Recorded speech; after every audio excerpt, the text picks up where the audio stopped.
So like now it's just about like, is there a way to circle back to where we were going in the first place? It's like, I Yeah. guess introduce yourself. So my name is Preston Harris. I would call myself, I'm a creative. I would say I'm a creative, a person who loves to create. My background is in fitness. I'm a personal trainer, and I'm making that transition to, um, like right now I have a passion for photography and videography. And yeah, I'm in that transition period right now. So yeah, I call myself a creative. Oh. Yeah, I'm calling myself a creative. And how long is that? I mean, how long has that process looked like for you? Like, what was the? So I've been in the fitness space for maybe 7 years. Um, and it was something I love to do. I still love to do it. How did you get into that? It was just more, I was always in the gym. Right. I was always in the gym, super health conscious, and I love to train. And I was like, how can I make money out of this? Because I'm always in the gym. Like, there's always people, somebody needs help. Somebody needs help with training. And I was like, if I can make money doing this, that's like the dream job. Right. Because I'm already doing it and I love to do it. So it's not considered a job if you're helping people. Like, you get what I'm saying. Yeah, exactly. I guess. I think I feel like YouTube was a huge part of that in creating, because obviously when you do anything, it's not like you can go to a television and be like, okay, click through the channels. And if you're in, maybe more in the fashion industry, you might have certain shows on TV and you can be like, click a channel and it will come on at like 7 o'clock and you can watch. But for fitness, it was like, you need to go to YouTube. You type in chest day, for example, and it will pop up. And then the first people that would pop up, like you would kind of like follow them, watch them like religiously, kind of see what they do. Yeah, exactly. And then after watching people, and I was like, okay, they're doing content on a level that like I aspire to do it on. And I would kind of look around in Montreal and I'd be like, I don't see a lot of people doing that. And for me, I was like, that was a huge opportunity to make content and to get good at it. But I remember the first time I picked up a camera was maybe like 7-8 years ago. And I would just record my friends, but it never really went anywhere. You know what I mean? Like, I was the guy with the camera and I'm like, yo, we're going to record something. I'm going to record you guys getting out of your car and we're going to walk into the gym. And they were kind of like, what, bro? I want to go work out. Like, what are you talking about? But I was like, no, it will amount to something. I didn't kind of know what it was yet, but I was like, this could amount to something. And then time kind of passed by and the camera kind of just got left on the shelf. And I kind of like went further into the personal training and it was just like that. But there was always like an aspect of content creating, but it didn't really like turn into what it is now. If you get what I'm saying. But like there was always like, I always wanted people to see what I was doing in the fitness space, but it wasn't like consistent all the time. So I had like periods where I was like creating content a little bit. And then I was like, nothing's really happening right now. Right. Put it away. Just focus on like lifting and doing all that type of stuff. But like for example, in Montreal, when you go to a gym, it's not likely that you're going to see a lot of tripods set up in a gym and people like filming their workouts. It's still kind of, it's not there yet. But like when I travel to Miami or I travel to LA and you'll go to a certain gym and you're like, yo, there's content creators everywhere. And it's like a normal thing. But if you were to do it here, you'll get those looks like, what are you doing? Like, why do you have a tripod in the gym right now? This doesn't make sense. And I get it, but it's when it's not your norm and you're a bit self-conscious, it's like, I don't even want to put up my camera. You know what I mean? So, yeah. Yeah. Yeah. I don't care how you feel. Yeah, exactly. But it's also a thing too. So like, one thing I will say when it comes to creating content, like when I'm talking about like gym-based content, it does take a toll on for me, it does take a toll on your actual workout, because I've gotten to a point where it's like, I'm so particular about certain angles and how like the sun will be coming in or like where the light's hitting me, that I'll spend more time trying to set up a shot than actually working out. So there's that, like, I don't know how to explain it. It's like, I want to create content, but it's like, it's also hard to stay authentic and like really, really work out when you're trying to like put the camera here, put the camera there. If you had the luxury of being able to document you setting everything up Mm-hmm. and having a third camera there, Mm-hmm. That'd be crazy. but I feel like that's the difference between as soon as you talk on it, Mm-hmm. you're an educator. You shifted from me trying to shoot my workout to me teaching people how to shoot their workout. Yeah, yeah.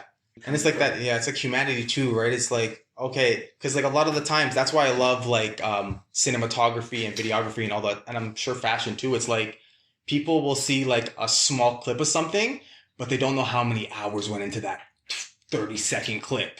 For example, so like the lighting right now is probably really good, but they don't see everything else. And to some people, they won't even know. Right. They won't even know. They're just like, oh, that's just how it's supposed to be. But they don't know that you had to bounce that off that white wall to bring up the elevate the lights. And it's just, there's so much that goes into lighting spaces and cinematography that people just don't appreciate. And I have a lot of friends that are in the fitness space and like they get burnt out really fast because it's like they're trying to create so much content to bring like awareness to their brand. Yeah. But like I said, people don't realize that creating a lot of content will burn you out really fast. Really, really fast. And I feel like I kind of experienced that when it came to me filming myself lifting weights. I was doing it so much that I kind of just wanted to like put the camera away and I just wanted to get back to where it was like just me by myself with my headphones in the gym. And it's that thing where it's like you put the camera away, you're not documenting, you're not bringing shining light to your brand, you're not shining light to you. So there's pluses, there's minuses. I guess you just gotta kind of figure it out, right? Yeah, you really gotta figure it out. You really gotta figure it out. But that's why, you know what it is too? It's like, I don't know. I'm somebody that like, I'm not very judgmental or I'm not very like, for example, like somebody will be doing an interview and they'll say some crazy stuff. And I'm just like, that's just them being human. And sometimes they forget there's cameras everywhere. And it's like, I'm just like, that's just a part of life. And then they'll get killed online. That person's stupid. That person's crazy. That person's losing their mind. But I'm like, yo, if you were in that situation and you said one wrong thing that maybe you say to your friends behind closed doors or this and that, yo, you'd be canceled right away. So, but eventually I feel like once you get so good at something, it's like, you're going to feel like that camera's not even there. And I feel like Japan was one of those things where it was like, the time's right. It may never happen again. If I can stop. And what's cool is like this. Yeah, of course. Yeah, and the longer we talk, we'll figure it out. I'm enjoying this so far. Yeah. Okay, so Egypt. So when you travel, you go for it. Yeah, I go for it. Oh yeah. But it's like sometimes it's not really. It's kind of like the thought kind of just pops up in the head, and then I have like-minded people around me that are kind of like, yeah, like let's do that. So I don't think I'd ever be able to travel by myself to these places, but with the right people around you, kind of like, yeah, let's go for it. And that's just exactly how it was for Egypt, and then that's how it was for Japan, which is the craziest place I've ever been to, ever. Who did you travel there with? So Japan, I went with my mom and my girlfriend's mom.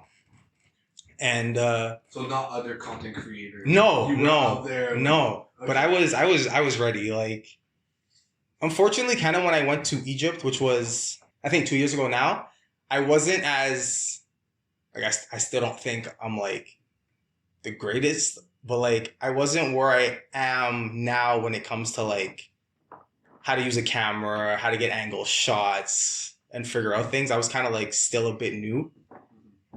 So when I was in Egypt, I was like mostly on my iPhone. With nothing wrong with the iPhone. It was just like I wasn't as prepared as I should have been. You're in automatic mode, not in full control. Yeah, of the parameters. Exactly. As to where Japan, it was kind of like I need to make sure I have my camera with me at all times. I had to have my camera with me at all times, and I was more prepared this time. I was way more prepared this time, and I'm so happy I had my camera. Like, you have no idea. Like, the things that we did was And even on the camera, it doesn't like cameras show you like a 2D plane, whatever, but like experiencing everything is completely different, man. It's like, and then that's what you try to like convey through video or photo, is like you try to convey that emotion that you felt while you were there. And sometimes it's like, I don't know if people are gonna feel it enough in a 30-second clip, but you do your best. You really do your best. Back to the idea of if you're doing your job well, it's almost they forget that this is a shot and they're there with you. Mm-hmm. Yeah, and that's it's like a weird art form. It is. If it's done well, you forget that it's there and you're just in it. Yeah. Which can be counterintuitive. It can. Yeah, and you have to balance also like because sometimes you actually have to just experience the moment, but then you're kind of just like, fuck it, I'm gonna look right through a lens. I'm gonna look through my lens and I'm just gonna like video everything, and then in a couple of years you can still look back on that video and you'll be like, yeah, maybe I wasn't as present as I should have been because I was like, yo, I need to get this or I need to get that, and I might have missed something over here, but I still got that over there, and it was worth it. It was really worth it. It was really worth it. But yeah, man, I would say Japan it's like a complete different, it's like a culture shock. And what I mean by that is like, people are so polite. It's clean. Everything's on time. And I feel like the respect, like you go over there and you really, despite what people may believe, like I was over there and I didn't necessarily feel like a tourist. Like people didn't like, people would be like, oh, did they come up to you and did they do this and do that? And I was like, maybe once. And the guy was like, yo, nice hair. In English, he was like, no, nice hair, bro. Like, but everything else was just like super cool, super calm. I didn't feel like people were like staring at me or maybe making me feel like out of place or unsafe. And when you go there, especially for you, oh, you gotta go, bro. You gotta go. Like the fashion is on like a different level. We were on the metro over there, and yeah, but like fashion week, but like they're going to work. Fashion run, like Paris Fashion Week, like it's crazy. But so we were on the metro, and that's one thing that's a bit different with Japan. Maybe like the newer generation doesn't, but like tattoos are kind of frowned upon, bit frowned upon. So when I first went there, I was like, okay, I gotta make sure I'm covered up. Gotta make sure I'm covered up just to respect the culture. And then like we would be riding the subway like more and more, and we would see people like tattoos, and like I'd be looking around, I'd be like, all right, like it's not too bad. So then like that's when I fully like just like had my t-shirt out full tats. And a guy came up to me, he's like, yo, I like your tattoos. Like he's like, I like your style.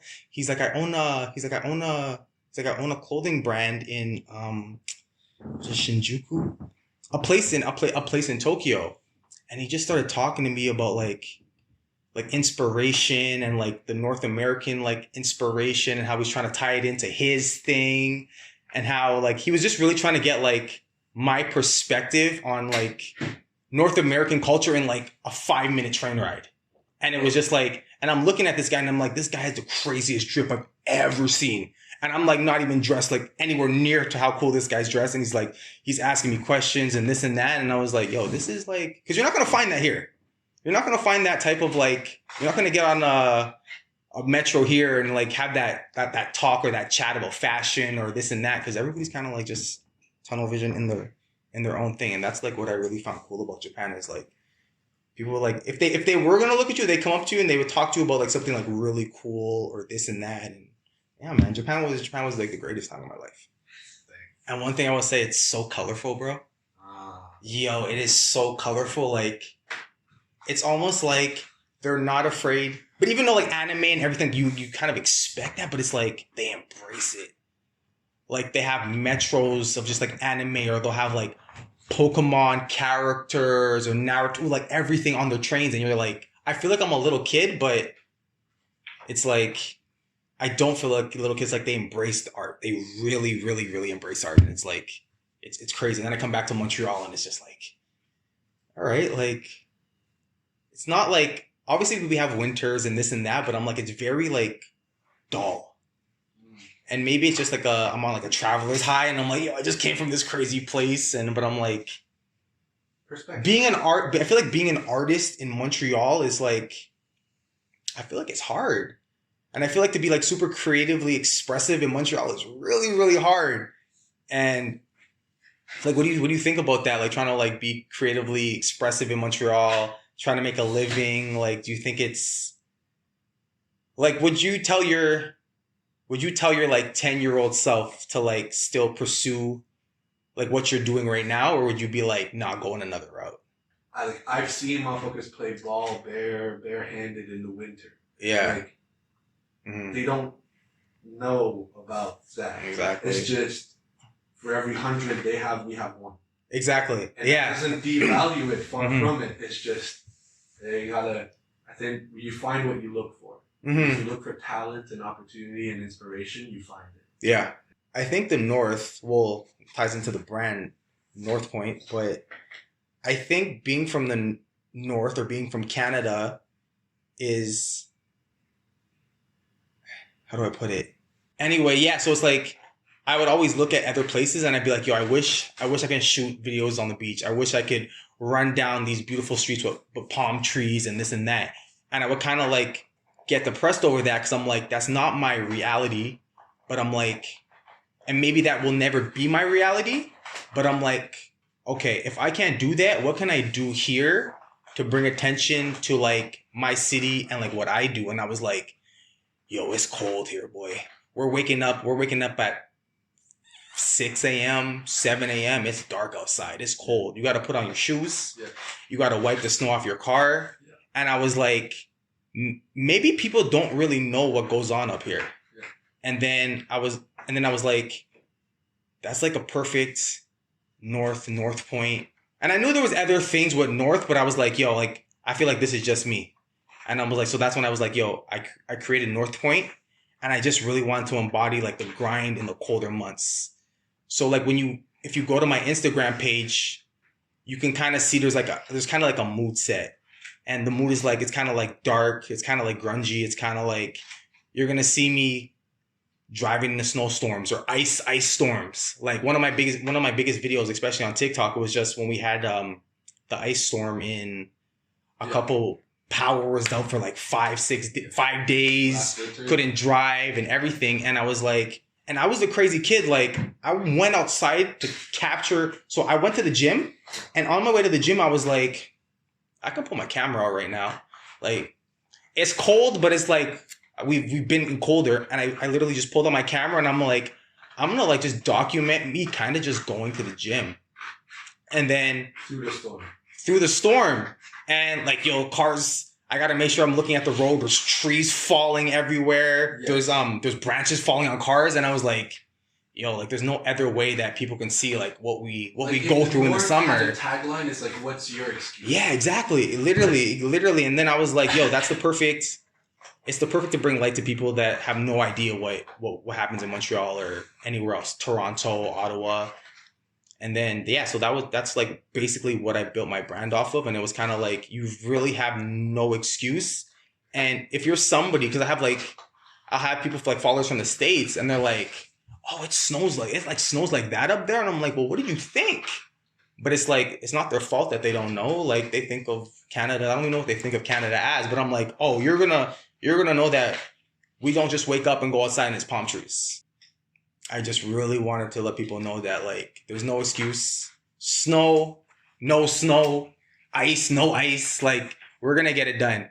But you're kind of like you said before, it's kind of like, but there's also like I didn't have a choice. Like, what am I not gonna create content for 6 months, or am I just gonna like do the same old gym content inside of a gym lifting weights? Like, no, like you need to see that I have to wake up, I have to put my boots on, I have to shovel the snow up. There might be a blizzard, I have to dig my car out. Yeah. You need to see that to be like, oh, he's really about that. And like, there's probably other people from Montreal or Canada that are doing this.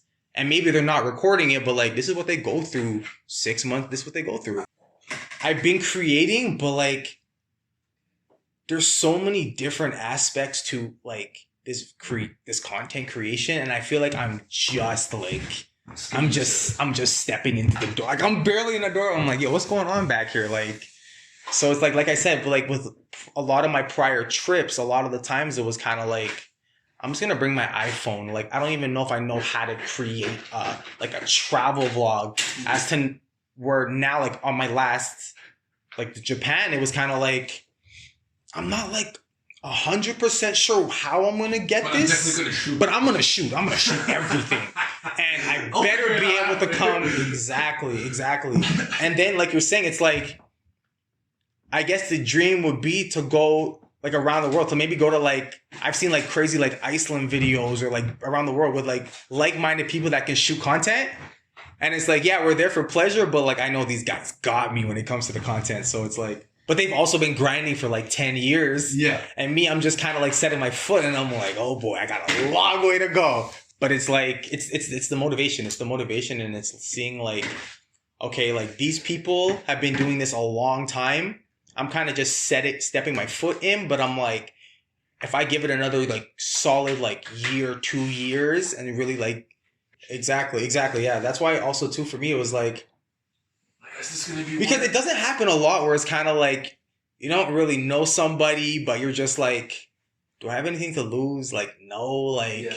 I don't think dude's like a crazy like serial killer or anything. Like, you know what I mean? I'm like, yo, his vibe looks crazy on Instagram. Super artistic. He makes clothes.